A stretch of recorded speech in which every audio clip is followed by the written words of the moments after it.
Assalamualaikum warahmatullahi wabarakatuh.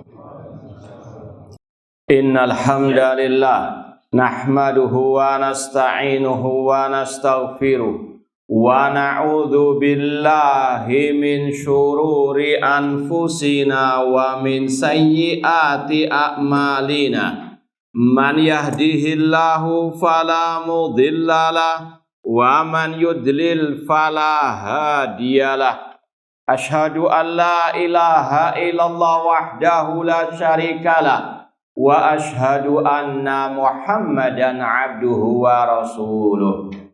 Ya ayyuhalladzina amanu taqullaha haqqa tuqatih wa la tamutunna illa wa antum muslimun. Ya ayyuhan nasu taqu rabbakumul ladzi khalaqakum min nafsin wahidah wa khalaqa minha zawjaha wa batha minhuma rijalan katsiran wa nisaa'a wattaqullaha alladzi tasaaluna bihi wal arham innallaha kana 'alaikum raqibah. Ya ayyuhalladzina amanu taqullaha wa qulu qawlan sadida yuslih lakum a'malakum wa yaghfir lakum dhunubakum wa may yuti'illaha wa rasulahu faqad faza fawzan 'azima. Amma ba'd, fa inna asdaqal hadithi kitabullah wa khairal hadi hadyu Muhammadin sallallahu alaihi wasallam wa syarrul umuri muhdatsatuha wa kullu muhdatsatin bid'ah wa kullu bid'atin dhalalah wa kullu dhalalatin finnar. Ma'asal muslimin ikhwani fillah wa akhwati, bapak-bapak, ibu-ibu, saudara-saudariku rahimani wa rahimakumullah. Alhamdulillah, segala puji bagi Allah Subhanahu wa taala yang mempertemukan kita kembali dalam kajian kitab Aqidah Al-Imam Asy-Syafi'i rahimallahu taala yang disusun oleh Fadilatul Syekh Nu'man bin Abdul Karim Al-Watar hafidhallahu taala. Semoga Allah Subhanahu wa taala senantiasa memberikan kepada kita keistiqomahan dalam belajar akidah salaf dan berpegang teguh dengannya sampai akhir hayat kita nanti. Sekarang kita sampai halaman 97. Bab maja'a anil Imam Syafi'i rahimahullah fi tajsisil kuburi wa tazyiniha wal bina'i 'alaiha. Bab tentang ucapan Al-Imam Asy-Syafi'i rahimahullah tentang mengkapur, mengecat, menyemen kuburan dan menghiasinya serta membangun bangunan di atas kuburan. Saya ulang lagi, babnya tentang ucapan Al-Imam Asy-Syafi'i rahimahullah tentang hukum ngecat, nyemen, ngapur kuburan, menghiasinya dan membangun bangunan di atasnya. Qala al-Imam Asy-Syafi'i rahimahullah, Imam Asy-Syafi'i rahimahullah berkata, wa uhibbu alla yuzada fil qabri turabun min ghairihi. Aku menyukai agar kuburan tidak ditambahi tanah dari selainnya.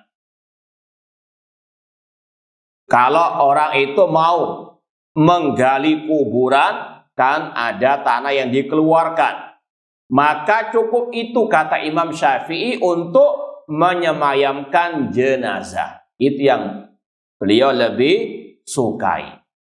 Wa laisa bi an yakuna fihi turabun min ghairihi ba'sun idza zida fihi turabun min ghairihi irtafa'a jiddan. Meskipun kata beliau, kalau seandainya pun ditambah dengan tanah dari luar, tidak mengapa. Wa inna ma uhibbu an yaskhasa ala wajil ardi shibran au nahwahu. Namun aku lebih menyukai tingginya kuburan itu hanya sejengkal saja dari permukaan tanah. Kalaupun harus ditambah, tidak beli pasir 1 truk, enggak. Ya, kalaupun mau ditambah, ketika mungkin digali tanah tersebut tidak sampai sejengkal misalnya, boleh menambah tanah dari tempat lain, namun paling tidak sejengkal saja tingginya kuburan tersebut. Poin pertama berkaitan dengan masalah apa?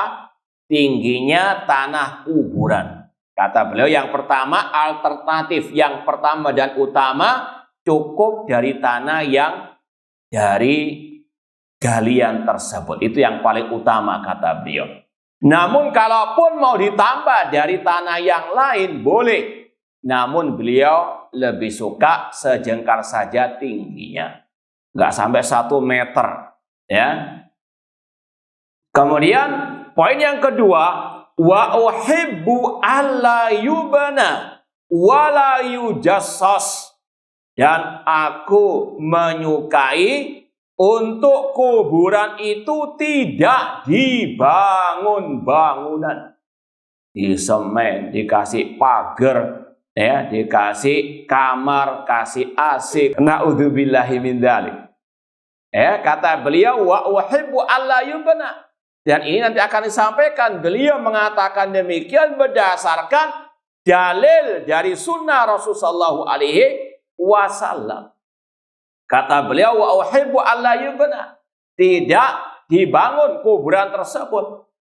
Didatangkan marmer dari Eropa. Ya, banyak, padahal masih banyak fuqara wal masakin tinggal di gubuk jerita. Wa la yujassas, tidak boleh juga dikapur, di semen, dicat. Fa inna dzalik yushbihul zina wal khuyala. Kata beliau, karena itu menyerupai perhiasan dan kesombongan. Walaisal mautu maudhi'a wahidin minhuma. Sedangkan kematian itu bukan untuk berhias, bukan untuk sombong-sombongnya. Ini kata Imam Asy-Syafi'i rahimahullah ta'ala. Kemudian beliau mengatakan, walam ara kubural muhajirin wal ansari mujassasatan. Dan aku tidak pernah melihat kuburannya para sahabat Rasul dari kalangan muhajirin, kaum al-ansar yang disemen, yang dicat, yang dihiasi. Tidak ada. Itu kata Imam Asy-Syafi'i rahimahullah. Padahal mereka manusia-manusia yang paling mulia. Seandainya itu baik, mereka yang lebih layak kuburan mereka dihiasi, dibangun, dikasih AC dan seterusnya.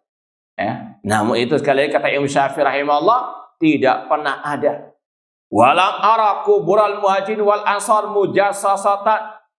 Kemudian beliau membawakan ad-dalil. Ini Ahlus Sunnah wal Jamaah dalam beragama hanya berlandaskan ad-dalil. Bukan mengikut arus adat istiadat ataupun mayoritas orang yang jelas-jelas tidak sesuai dengan Al-Quran dan Sunnah Rasulullah sallallahu alaihi wasallam. Apa dalilnya? Imam Syafi'i meriwayatkan dari Tawus, inna Rasulullah sallallahu alaihi wasallam naha an tubnal kubur au tujassas. Sesungguhnya Rasul SAW melarang dari dibangunnya kuburan atau disemen, dikapur, dicat. Nanti akan kita baca hadisnya dalam Sahih Muslim dengan syarahnya Imam An-Nawawi yang bermadzhab Syafi'i juga. Kemudian kata Imam Asy-Syafi'i rahimahullah, Ini yang lebih luar biasa lagi ucapan beliau yang selayaknya bagi tukang-tukang fitnah terhadap Wahabi, ya, yang suka menuduh Wahabi dengan tuduhan-tuduhan dusta. Ini dengarkan ucapan Imam Syafi'i rahimahullah. Kata beliau, waqad ra'aitu minal wulati man yahdimu bi Makkata ma yubna fiha falam aral fuqaha ya'ibuna dzalik. Kata Imam Syafi'i rahimahullah, dan aku melihat para penguasa di kota Mekkah menghancurkan bangunan-bangunan kuburan, dan aku tidak melihat para ulama fuqaha yang mencela hal tersebut. Ya, kalau ada yang mengaku pengikut Syafi'i dalam fikih, namun mengatakan itu kelakuan Wahabi menghancurkan kuburan Ahlul Bait di Mekkah, di Madinah, nggak moco dah bukunya Imam Asy-Syafi'i. Kalau ada yang menuduh itu kan karangan Nu'man bin Abdul Karim Al-Wattar Wahabi. Thayyib, ana bawa buku Imam Syafi'i aslinya. Ya, kitab Al-Um. Ya, ini jilid kedua. Dan cetakannya cetakan Beirut, Libanon, bukan Saudi Arabia. Ya, nanti dituduh, oh itu cetakannya Wahabi, dikarang-karang sendiri. Ini sekali lagi, kalau mereka masih punya kitab Al-Um, karya Imam Syafi'i, jilid kedua, kalau cetakan Beirut, Al-Maktab Al-Islami, penerbit Al-Maktab Al-Islami. Ini kita tunjukkan babnya, kitab Al-Janaiz. Ya, kitab Al-Janaiz di sini halaman 162 dan juga sebelumnya 160. Bab tentang Kitabul Janaiz, tentang masalah jenazah. Ya, ini qala Syafi'i. Berkata Imam Syafi'i, ini sama dengan yang kita baca tadi. Wa uhibbu alla yuzada fil qabri turabun min ghairi wa laysa bi an yakuna fi turabun. Dan seterusnya. Ya, kata qala Syafi'i tadi, wa qad ra'aitu minal ulad man yahdimu bi Makkah ma yubna fiha falam aral fuqaha ya'ibuna dzalik. Ini ada dalam kitab Al-Janaiz halaman 160. Cetakan apa? Ini yang Beirut ya, bukan cetakan Arab Saudi. Kalau masih protes juga, oh itu mungkin cetakan Wahabi. Anak kasih nomor teleponnya ini. Ya, ada nomor teleponnya di sini. Ya. Baik, ini ajarannya Imam Asy-Syafi'i rahimahullah. Kalau mengaku pengikut Imam Syafi'i, kemudian teriak-teriak memprovokasi masa itu Wahabi di Madinah, di Mekah menghancurkan kuburan para wali-wali. Itu kata Imam Syafi'i tadi. Zaman beliau mengatakan penguasa di kota Mekah menghancurkan bangunan-bangunan kuburan tersebut. Dan tidak ada fuqaha yang mencelanya. Berarti kalau orang itu mencela bukan fuqaha, namun juhala. Ini kata Imam Asy-Syafi'i rahimahullah, para fuqaha tidak ada yang mencela. Kenapa? Itu berdasarkan sabda Rasulullah SAW. Nanti akan kita sampaikan tadi hadisnya dalam Sahih Muslim. Rasul melarang kuburan dibangun atau disemen, dicat dan seterusnya. Ini juga sama. Kalau tadi Al-Maktab Islami penerbitnya, ini penerbitnya Darul Ma'rifah, Beirut juga Libanon. Ada nomor teleponnya juga di sini. Kalau mau tanya apakah punya Wahabi atau bukan. Baik, masih sama juga kitabnya Kitabul Janaiz tentang mengurus jenazah. Ada bab, kalau di sini halaman 40 juz yang ke-7. Ada bab an-nahyu antajasisil qabr wal bina alaih. Bab larangan menyemen, mengapur kuburan dan membangun di atas kuburan. Disampaikan hadisnya dari Jabir qala naha Rasul sallallahu alaihi wasallam an yujassasal qabr. Rasul melarang di semen, di kapur, dicatnya kuburan, wa an yuqat alaihi, dan didudui, dilarang, wa an yubna alaihi, dilarang dibangun di atas kuburan tersebut. Tadi dibangun pagar, dibangun kamar, dibangun hotel bintang 10 misalnya. Ini dilarang oleh Rasul sallallahu alaihi wasallam. Kemudian Imam An-Nawawi yang bermadzhab Syafi'i yang hidup di abad ke-7 Hijriah. Dalam syarahnya beliau mengatakan ya, fihi anna sunnata annal qabr la yurfa 'alal ardi raf'an katsiran. Termasuk sunnah Rasul, kuburan itu tidak ditinggikan. Ini syarahnya hadis yang sebelumnya tentang ucapan Ali bin Abi Thalib, ala aba'atsuka ala ma ba'atsani ali Rasul sallallahu. Ali bin Abi Thalib berkata kepada Abil Hayyat Al-Asadi, apakah engkau mau aku mengutusmu sebagaimana Rasul mengutusku? Alla taj'ala timsalan illa tamastahu. Untuk engkau tidak meninggalkan patung berhala kecuali engkau putus. Wala qabran musyrifan illa sawaita. Tidaklah kuburan itu tinggi kecuali diratakan. Kata Imam An-Nawawi, termasuk sunnah Rasul, kuburan tidak boleh ditinggikan terlalu tinggi. Ya, kemudian kata beliau, bal yurfa'na wa shibri, cukup sejengkal saja. Wa hadza madhhabus Syafi'i wa man wafaqahu. Ini madhabnya Imam Asy-Syafi'i dan yang semisal dengan beliau.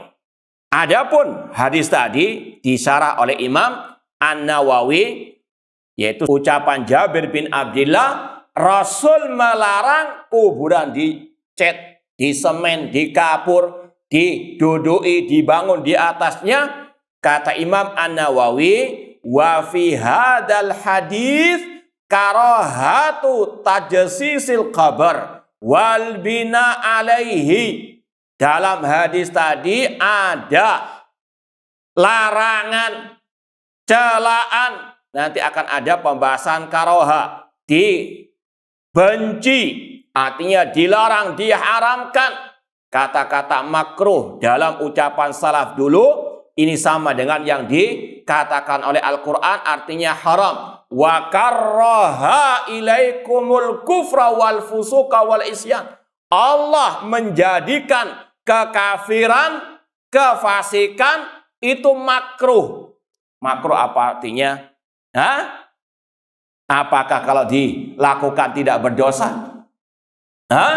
Bukan itu. Wa karra ilaikum, dijadikan itu makruh, diharamkan oleh Allah Subhanahu wa taala. Itu istilah makruh menurut ulama salaf, di antara Imam Asy-Syafi'i, seperti yang akan kita sampaikan juga dari ucapan ulama Syafi'i yang lain. Kata Imam An-Nawawi Asy-Syafi'i, dalam hadis ini ada dibencinya, dimakruhkannya, dilarangnya mengapur, menyemen kuburan, membangun di atasnya. Wa tahrimil qu'ud, diharamkan duduk di atas kuburan.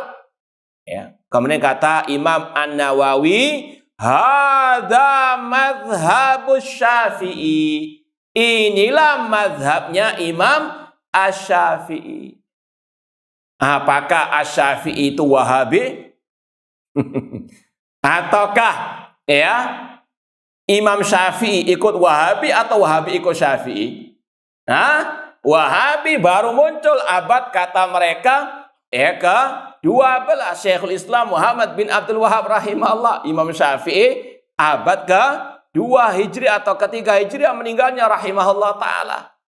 Ini sekali lagi yang menyudutkan, yang menuduh, yang suka mempermasalahkan kuburan Wahabi. Ini Imam Syafi'i rahimahullah mempermasalahkan kuburan yang dibangun, mengharamkannya berdasarkan hadis dari Rasulullah sallallahu alaihi wasallam. Ini Imam Nawawi, ulama mazhab Asy-Syafi'i di abad ke-7 Hijriah, menyetujui ucapan Imam Asy-Syafi'i.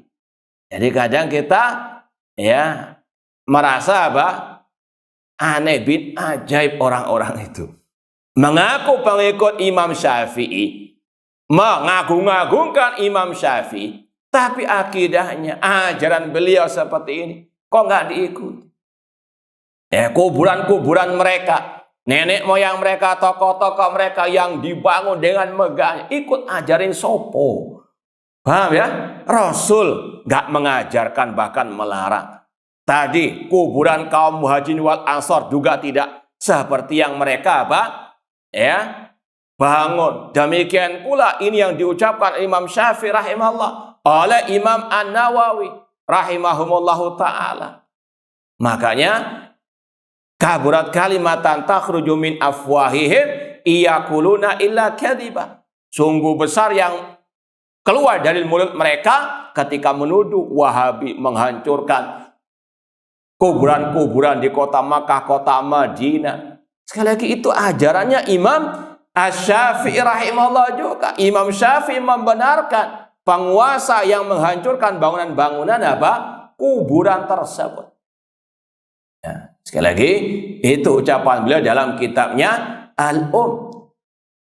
Kemudian ikhwani fillah wa akhwati rahimani wa rahimakumullah, anak ulangi lagi yang terakhir tuh ya, karena ada yang suka memprovokasi kaum muslimin menyudutkan dakwah tauhid, dakwah as-salafiyah dengan tuduhan Wahabi menghancurkan makam para wali-wali. Ini kata Imam Syafi'i, wa qara'aitu minal wulad man yahdimu bimakkata ma yubna fiha falam aral fuqaha yaibuna dzalik. Aku melihat para penguasa menghancurkan bangunan-bangunan kuburan di kota Mekah, dan aku tidak melihat para fuqaha, ahli fikih, ulama-ulama yang mencela hal tersebut. Ya, maka yang mencela hal tersebut bukan fuqaha, namun juhala. Naudzubillahi min dzalik.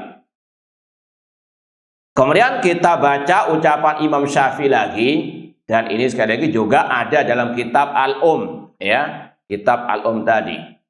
Wa qala rahimahullah, Imam Asy-Syafi'i rahimahullah berkata, wa akrah, aku memakruhkan, an yubana alal qabri masjidun, untuk dibangun masjid di atas kuburan. Wa an yusawwa, atau diratakan, au yusalla alaih, atau dijadikan tempat salat, wa huwa ghairu musawwan au yusalla ilaih, atau tidak diratakan dan yusalla ilaih, dijadikan tempat untuk kiblat salat. Kemudian kata beliau, wa in shalla ilaih ajza'ahu wa qad as-sa'ah, meskipun kalau dia salat itu tetap sah, namun dia telah berbuat kejelekan. Ya, meskipun ada pula sebagian dari para ulama yang mengatakan tidak sah salatnya karena itu bertentangan dengan sabda Rasulullah SAW dalam Sahih Bukhari dan Muslim, la'anallahu al-yahuda wan nasara ittakhadhu qubur imam masajid. Dan kata para ulama, an-nahyu yaqtadi al-fasad, larangan menunjukkan akan kerusakan yang dilakukan. Maka itu menunjukkan ibadah salat di atas kuburan itu kata sebagian para ulama ya batilah, tidak sahihah. Meskipun ada yang mengatakan tadi wa in shalla ilaihi ajza'ahu. Ini pembahasan yang lebih khusus dibandingkan yang sebelumnya. Kalau sebelumnya itu berkaitan membangun bangunan di atas kuburan, itu dipagari, dikasih kijing, dikasih selambu ya. Kemudian tadi wah luar biasa, kamarnya mereka pun nggak dihiasi seperti itu. Ini kuburan ya seperti hotel bintang 10 sudah. Ini yang dilarang oleh Rasul dan juga dilarang oleh Imam Asy-Syafi'i rahimahullah. Adapun pembahasan ini berkaitan dengan membangun masjid di atas kuburan. Ini lebih khusus lagi bangunannya apa? Bangunan masjid. Ini dilarang, diharamkan berdasarkan sabda Rasul. Kata Imam Syafi'i, akhbarana Malik anna Rasulullah SAW qala, telah mengabarkan kepada kami Imam Malik, gurunya Imam Syafi'i, bahwasanya Rasul SAW bersabda, qatalallahu liyahuda wan nasara ittakhadhu qubur anbiya masajid. Allah membinasakan, dalam riwayat melaknat orang Yahudi dan Nasara yang menjadikan kuburan nabi-nabi mereka sebagai masjid. Kata para ulama, ada dua maknanya. Memang dibangun betul bangunan masjid, ya. Atau yang kedua, tidak dibangun bangunan masjid, namun sholat di atas kuburan pemakaman tersebut. Ini adalah larangan dari Rasulullah SAW. Qatalallahu yahuda wan nasara ittakhadhu qubur anbiya'ihim masajid. Jadi yang mencontohkan ini adalah orang Yahudi, orang Nasara. Loh, kok yang dituduh Wahabi? Siapa gurunya Wahabi? Orang Yahudi. Loh, padahal yang cocok dengan Yahudi siapa? Yang membangun masjid di atas kuburan. Itu yang muridnya siapa? Yahud. Qatalallahu yahuda wan nasara ittakhadhu qubur anbiya'ihim masajid. La yabqa dinan bi adil Arab. Tidak tersisa dua agama di negeri Al-Arab. Intinya, kata Imam Asy-Syafi'i rahimahullah, wa akrahu hadza lis-sunnah. Aku memakruhkan, mengharamkan membangun masjid di atas kuburan itu karena mengikuti as-sunnah. Inilah ciri khas al-sunnah. Kata Imam Al-Auza'i, naduru masunnah haitsu darat. Kita berputar bersama sunnah kemana sunnah itu berputar. Wal athar, berdasarkan hadis-hadis Rasulullah SAW.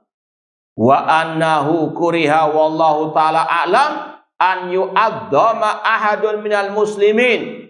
Di antara sebab mengapa kok dilarang setelah berdasarkan dalil tadi, alasannya agar tidak dikeramatkan seseorang dari kaum muslimin, yakni yutakhad qabru masjidan, agar tidak dijadikan kuburnya masjid. Dan kalau sudah secara umum, kalau sudah ada kuburan di masjid, Allah akan diduakan. Karena ini orang, ya, bukan orang sembarangan, ini orang suci. Maka apa? Mulai setan membisikkan kepada orang tersebut, meminta-minta kepada yang dikubur tersebut. Ini waqi' laisa lahu min dafi'. Walam tu'man fi dalikal fitnah. Kata Imam Syafi'i, dikhawatirkan akan mendatangkan fitnah. Yaitu apa? Kesyirikan kepada Allah Subhanahu wa taala. Wad-dhalal ala man ya'ti ba'd. Dan tidak dirasa aman orang-orang yang datang setelahnya jatuh ke dalam kesesatan. Seperti yang terjadi pada zaman kaum Nabi Nuh alaihissalam. Setan licik. Bertahap cara menyesatkan manusia. Awalnya tidak disuruh berbuat syirik, namun sekedar mengagungkan saja. Namun lama-kelamaan disuruh untuk apa? Meminta-minta kepada wali-wali yang telah mati tersebut. Ucapan Imam Syafi'i yang kedua ini, ya seperti tadi, biar mereka lebih mantul lagi, ya, biar nggak repot untuk nyari, kita tunjukkan. Ya, sama juga tadi masih jilid yang kedua di kitab Al-Janaiz, ya, kitab Al-Janaiz. Kemudian di halaman di sini halaman 162. Kalau tadi 160, ucapan yang kedua ini dalam halaman 162. Baik. Ikhwani fillah wa akhwati rahimani wa rahimakumullah. Kita mau bahas sekarang tentang kata-kata Imam Syafi'i, karena memang ada sebagian yang mengatakan, loh Imam Syafi'i nggak mengharamkan, memakruhkan. Maka kita katakan tadi jawaban bahwasanya ulama salaf terdahulu ketika memakai kata-kata makruh itu maksudnya haram, bukan istilah makruh ulama-ulama mutaakhirin yang ada sekarang. Kenapa demikian? Karena itu lafaz yang sudah masyhur di dalam Al-Quran. Wa kana sayyu inda rabbika kana makruha. Dalam surat Al-Isra, setelah Allah jelaskan haramnya mendekati perzinahan, haramnya membunuh, ya. Kemudian juga haramnya syirik. Kemudian Allah akhiri dengan kata-kata itu semuanya kejelekan yang dimakruhkan. Membunuh hukumnya makruh istilah sekarang. Na'udzubillah min dzalik. Istilah makruh dalam Al-Quran ya haram. Dan itu yang dipakai oleh Imam Asy-Syafi'i dan juga ulama-ulama as-salaf. Dan itu pula yang ditegaskan oleh ulama madhab Syafi'i juga yang hidup di abad ke-10 Hijriah, yang bernama Imam Ibnu Hajar Al-Haytami. Bukan Ibnu Hajar Asqalani, namun Ibnu Hajar Al-Haytami. Dalam kitab beliau Az-Zawajir an Iktirafil Kabair, celaan dari dosa-dosa besar. Ada 2 jilid yang saya punya. Ini juga sama. Alhamdulillah cetakannya Beirut, Lebanon. Bukan cetakan Wahabi. Ya, Darul Ma'rifah. Ada juga nomor teleponnya ini. Ya, kalau mau langsung kontak ke penerbitnya. Ini kumpulan dosa-dosa besar. Ya. Di jilid yang pertama ini halaman 320, Imam Ibnu Hajar Al-Haytami, ulama mazhab Syafi'i yang hidup di abad ke-10 Hijriah. Beliau mencantumkan di dalam kitab ini, sekali lagi sebagaimana judulnya, berbagai macam dosa-dosa besar. Disebutkan oleh beliau al-kabiratu salisatu warabi'atu wal khamisatu wasadisatu wasabi'atu wathaminatu watis'un. Beliau rapel dosa besar yang ke-93, 94, 95, 96, 97, 98. Beliau sebutkan ada berapa tadi? 6 dosa besar yang beliau rapel sekaligus. Karena pembahasannya 1. Apa itu? Yang pertama, ittikhadul kubur masajid. Menjadikan kuburan sebagai masjid. Ini yang kita sampaikan tadi. Ulama mazhab Syafi'i memahami dari ucapan Imam Syafi'i dan yang lainnya tentang dimakruhkannya membangun kuburan sebagai masjid. Itu bukan makruh. Kalau ditinggalkan lebih baik, bukan. Namun itu malah apa? Dosa besar. Ini yang kita maksud tadi. Ucapan Imam Syafi'i memakruhkan, mengharamkan. Bahkan itu termasuk dosa besar.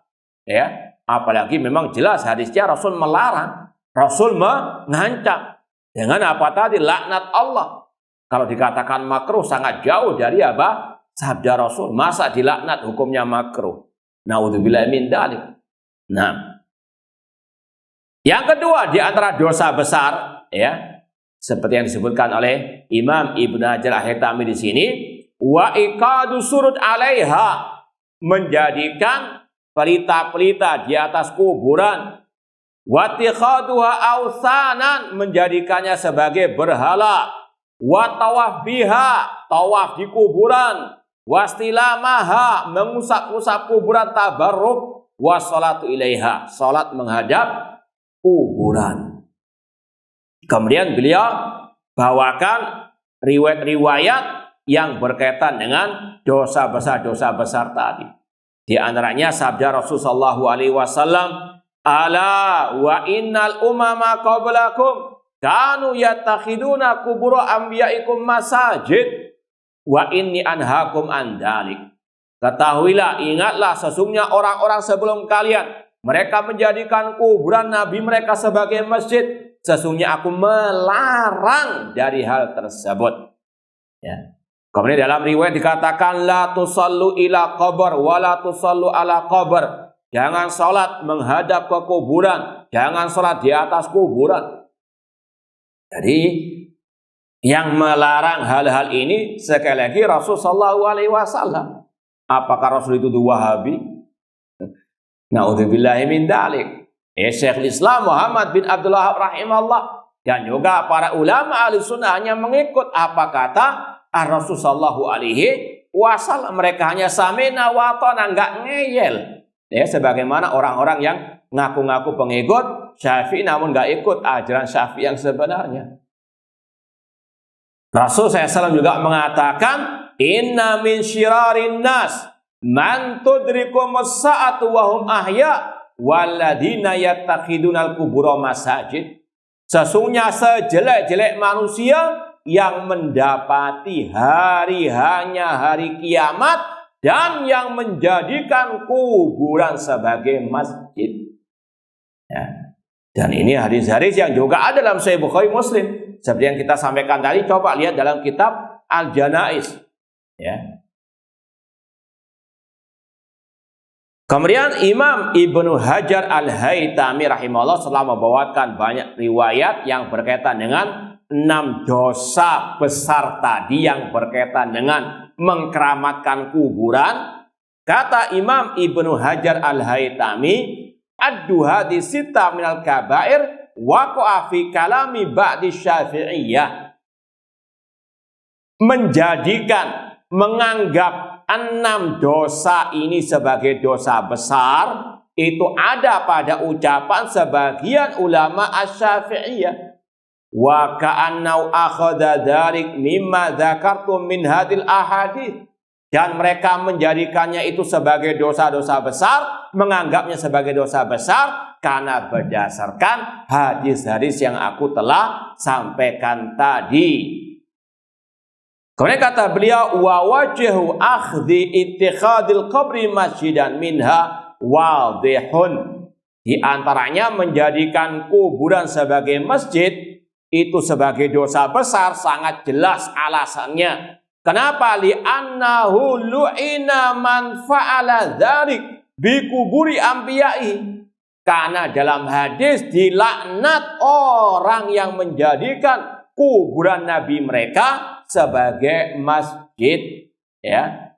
Wa ju'ila man fa'ala dzalik bi kuburi salahi syarrul khalqi indallah yaumal qiyamah. Dan juga yang menjadikan kuburan orang-orang saleh sebagai masjid itu termasuk orang yang jelek di sisi Allah pada hari kiamat. Ini luar biasa ucapan dari ulama mazhab Asy-Syafi'i Ibnu Hajar Al-Haytami. Cuma apa mereka enggak moco, itu yang kita apa moco ambil merem. Nah, naudzubillah, jelas begitu terangnya penjelasan beliau, ini dosa besar. Ya. Ini bukan karangan Wahabi, beliau ya tentunya hidup sebelum lahirnya Syekhul Islam Muhammad bin Abdul Wahhab rahimahullah ta'ala. Tapi kalau dituduh apa? Kelakuan Wahabi. Ya, alhamdulillah kita masih kasih akal yang sehat, alhamdulillah. Nah, fa fihi tahdhir lana kama fi riwayah yuhadzir ma sana'u. Dalam riwayat dikatakan Rasul mentahdzir, kata Aisyah, perbuatan orang Yahudi yang menjadikan kuburan nabi mereka sebagai masjid. Ayuhadzir ummatau biqauli lahum dalik min an yasna'u kasun'i ulaika fayul'anu kama lu'minu. Rasul memperingatkan umat Islam jangan ikut-ikutan kelakuan Yahudi dan Nasara agar mereka tidak dilaknat sebagaimana Yahudi dan Nasara dilaknat. Kemudian juga wattikhadul qabr masjidan maknahu as-salatu alaihi au ilaihi. Di antara makna menjadikan kuburan sebagai masjid, salat di atasnya atau salat menghadap ke kuburan. Wa hina idzin fa qauluhu wa salatu ilaiha mukarrarun illa an yurad bittikhadiha masajidus shalah 'alaiha faqat. Kalau demikian maka sabda Rasul dilarang salat menghadap ke kuburan itu termasuk pengulangan. Ya, karena ada dua lafaz, Rasul melarang membangun masjid dan kuburan dan salat menghadap kuburan. Ada yang mengatakan menjadikan kuburan sebagai masjid artinya larangan salat menghadap ke kuburan. Kalau itu maksudnya berarti ada pengulangan. Dua kalimat yang diulang-ulang. Itu penafsiran yang pertama. Ada pula yang mengatakan bukan maksudnya membangun masjid di atas kuburan itu. Bukan itu maksudnya. Namun sholat di atasnya. Atau seperti tadi. Membangun bangunan masjid di atas kuburan. Naam innama yuttaja hadal akhdu in kanal qabr qabra mu'adzamin min nabin awwaliyin. Dan hal itu jika kuburannya memang dari orang-orang yang diagungkan dari kalangan nabi atau para wali. Sebagaimana dalam sabda Rasul tadi, idza kana fihim rajulun saleh, apabila ada di antara mereka orang soleh dibangun masjid di atas kuburannya. Wa min thamma qala ashabuna tahrumus shalah ila kuburil anbiya wal auliya tabarrukan wa idhaman. Maka dari sinilah ulama-ulama mazhab Syafi'iyah dari para sahabat-sahabat kami mengharamkan salat menghadap kuburan para anbiya, para wali dalam rangka tabarruk wa idhaman. Ini kata Imam Ibn Hajar Al-Haytami rahimahullah, diharamkan tabarruk dengan kuburan para wali. Mereka-mereka yang mengaku pengikut Syafi'i mana itu? Dari ucapan Imam Ibnu Hajar Al-Haytami di sini. Fashtaratu syai'aini an yakuna qabra mu'azzam wa an yuqsad bi salati ilaihi wa mithlu as-salatu alaihi at-tabarruk wal i'dham. Mereka mensyaratkan dua hal tadi, yaitu kuburan tersebut dikeramatkan dan ditujukan sholat kepadanya. Dan diantaranya sholat di atasnya dalam rangka tabarruk dan mengkeramatkan kuburan tersebut. Ini yang diharamkan oleh ulama-ulama mazhab Asy-Syafi'iyah. Wa kaunu hadzal fi'li kabiratan dhahirun minal ahadisil madhkura lima alim. Dan hal-hal tadi tabarruk dengan kuburan, mengkeramatkan kuburan para wali, itu kata beliau termasuk dosa besar, sangat nampak sekali sesuai dengan apa? Hadis-hadis yang sudah disebutkan. Wa ka'annau qasa ala dzalika kulla ta'zimil qabr ka iqadi surut ali ta'ziman la wa tabarrukan bi wa tawabi. Sama saja perbuatan-perbuatan yang ada mengkeramatkan kuburan, entah dengan meneranginya dengan lampu, lampu kelap-kelip, lampu apa itu, yang intinya untuk tabarruk, tawaf di kuburan tersebut. Ini juga termasuk bagian daripada al-kabair. Wa huwa akhdun ghairu ba'id siyama wa qasarha fil hadisil madhkur anifan bila'ni man ittakhadha al-qabri surujan. Terlebih lagi telah disebutkan hadis dilaknatnya orang-orang yang menjadikan pelita-pelita di atas kuburan.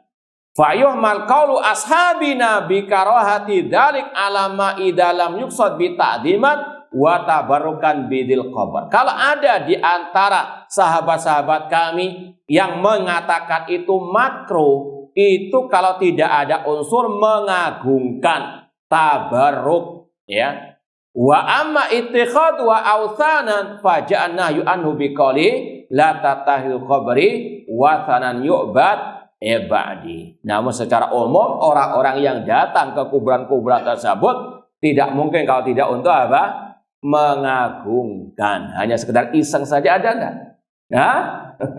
Ada. Mereka bahkan berhari-hari untuk keliling tersebut. Bagaimana tidak dikatakan mengagungkan?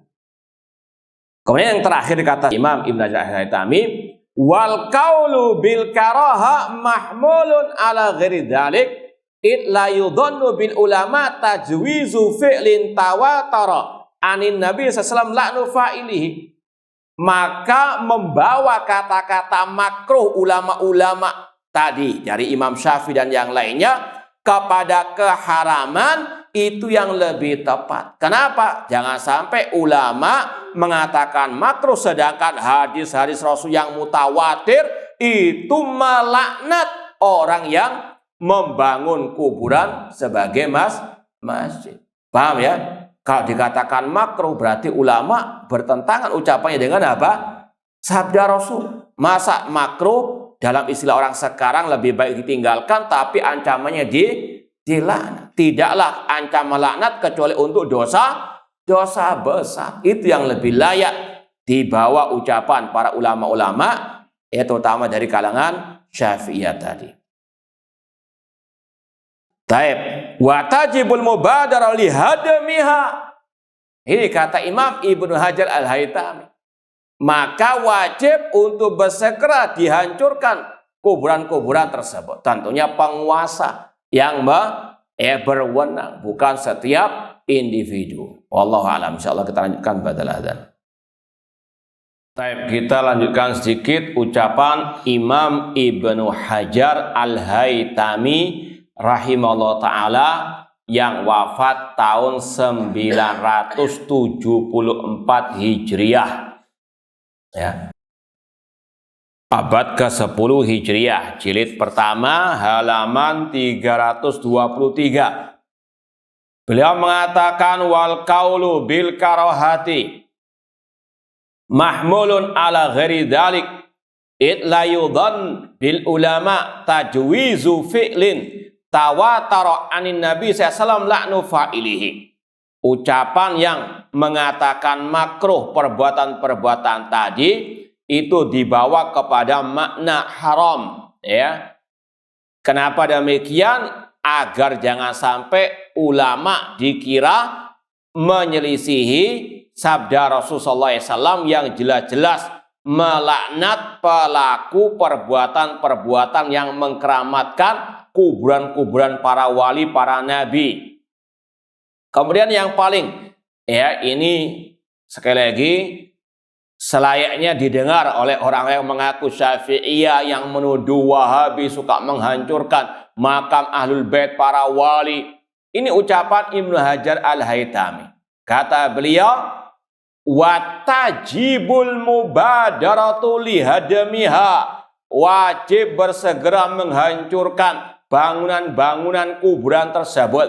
Sekali lagi ini hak wewenang penguasa, pemimpin kaum muslimin. Minimal kita tahu ini ucapan ulama mazhab Asy-Syafi'i yang kalian agung-agungkan. Tapi kenapa kok Wahabi yang kena getahnya? Ya, kenapa kok dituduh Wahabi yang menghancurkan bangunan-bangunan keramat-keramat tersebut? Padahal ini fatwanya Ibnu Hajar Al-Haytami Asy-Syafi'i rahimahullah. Wajib bersegera menghancurkannya. Wahadamil kibab allati alal kubur, dan menghancurkan kubah-kubah yang dibangun di atas kuburan. Idhiya adarru min masjidid dirar, karena itu lebih berbahaya dari masjid dirar. Masjidnya siapa? Kaum al-munafiqin. Li'annaha ussisat ala maksiati Rasulullah SAW.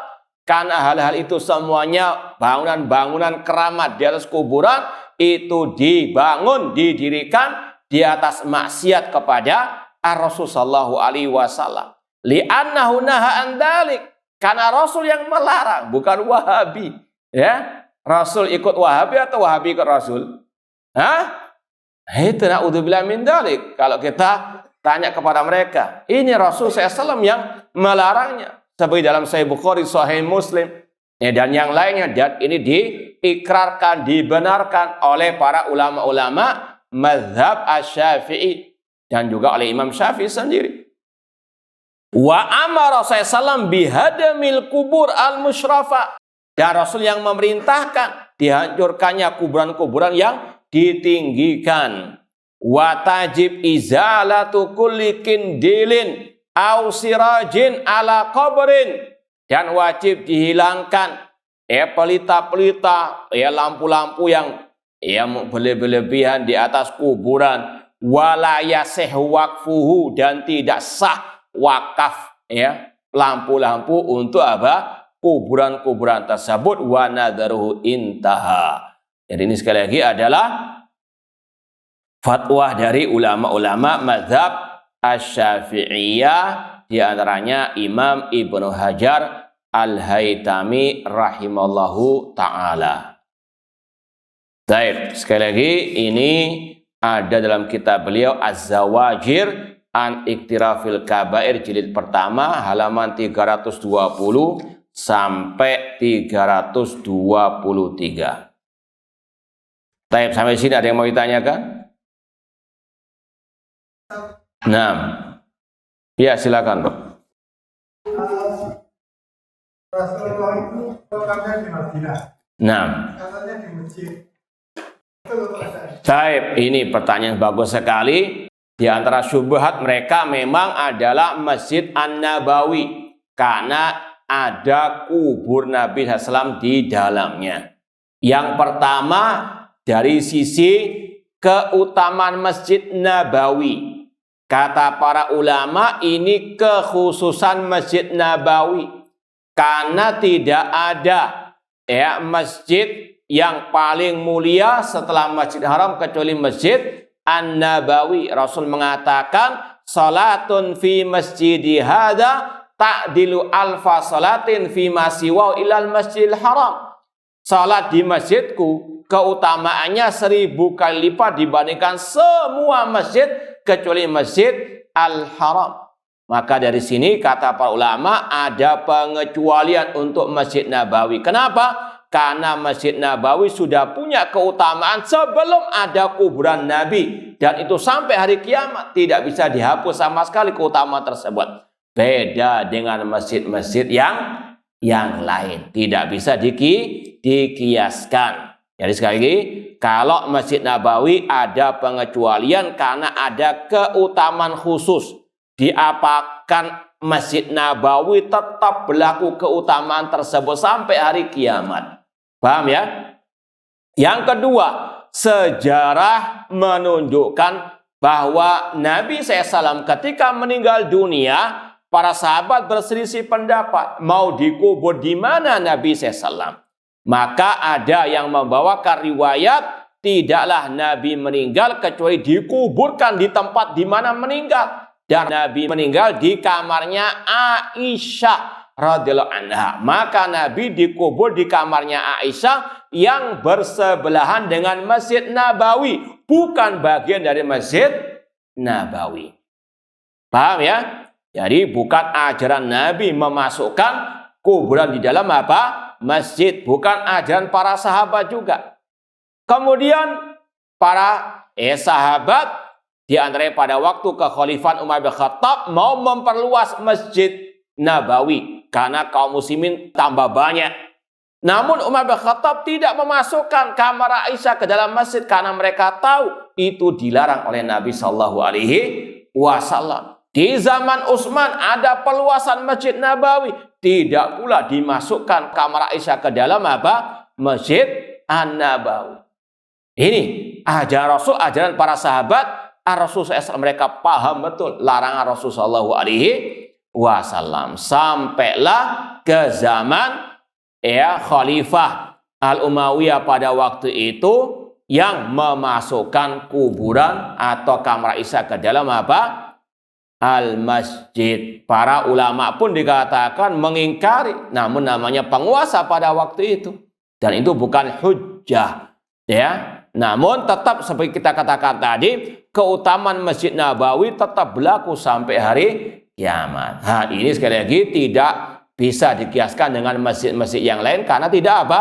Punya keutamaan sebagaimana keutamaan Masjid An-Nabawi. Dan sejarahnya kalau yang ada sekarang mereka memang sengaja memasukkannya. Paham ya? Beda dengan kuburan Nabi Shallallahu Alaihi Wasallam. Wallahu taala alam. Paham insyaallah Pak ya? Nah. Ada pertanyaan berikutnya.